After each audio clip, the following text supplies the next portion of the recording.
Welcome back to Empowered. I am Elizabeth Namofsky, and this is the second part of today's show. Now we're going to switch it to scammers and fraudsters. And what are the red flags? So, Kerry, there are a lot of financial scams to protect ourselves from. Some of the most emotionally challenging ones are personal and targeted. They are, targeted to your heart and emotions. So, how are fraudsters able to target us and so often?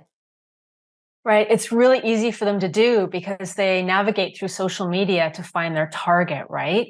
They learn all about your family, your friends, your challenges, your loves, your likes. They're able to get all this information on you. They get your public profile and they're able to exploit you through all that personal information. And they know how to contact you because you're right there. One of the other ways that they target, which I just found out about, is a friend of mine, their father-in-law passed away. And so in the obituary, what do you have? You've got the widow, you've got the names of all the children, all the grandchildren, all the spouses. And so they were targeted probably about a month or so ago, where the fraudster reached out to Nona. They knew that she was Italian. Hey, Nona, it's your grandson. They said the name. I've been in an accident. My nose is broken. I need $5,000 to help me. And she said, well, did you tell any of your cousins? He said, no, I'm embarrassed.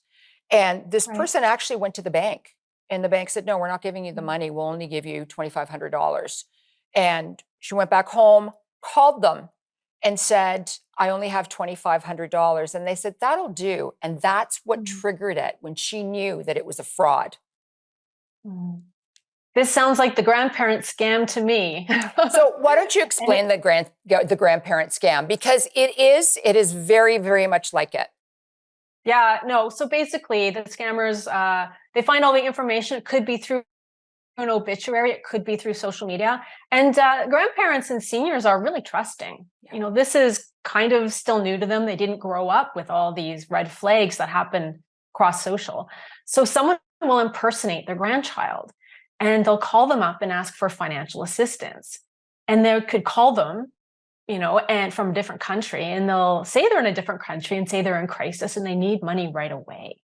And the scammers, play on the heartstrings of the grandparents, and they say, no, don't call our parents. We're too embarrassed, like you said.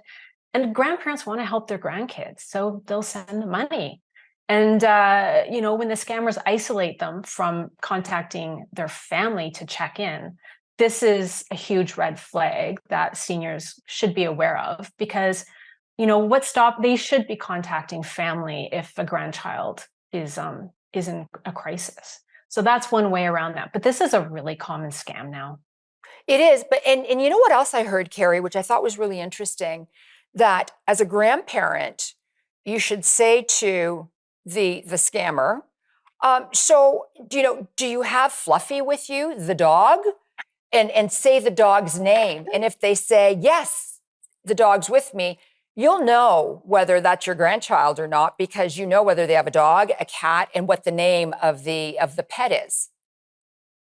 I love that. It's like a secret keyword that only you know. Yeah. So, so yeah, that's why I thought it was really important to bring it up. But let's talk about, what are some of the biggest targeted frauds to watch out for right now? Oh, dating scams. Oh, they yes. are romance scams. They're absolutely awful. They start with something called catfishing. And this is where a person creates a fake identity on, a social dating site, and they target the victim specifically. So the scenario is the scammer professes their love in a very short time on these apps. They want to move the conversation offline into a more private mode, because the dating app pretty much tracks everything.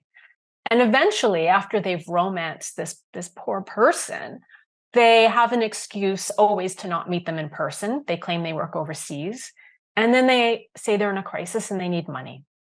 And they may, tug on emotional strings to get that money. They may guilt them. They may get angry. They just want access to your money. And that's really, it breaks my heart, because when you go on these dating apps, you want to fall in love. That's the whole point. You want to meet Exactly. someone. Yeah. And suddenly you have someone romancing you, love bombing you.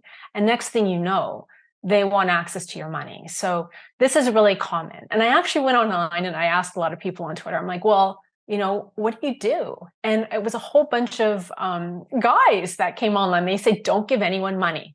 Never give money under any circumstance on any dating app. Just don't do it. We will come back with don't give up any money. We'll be right back.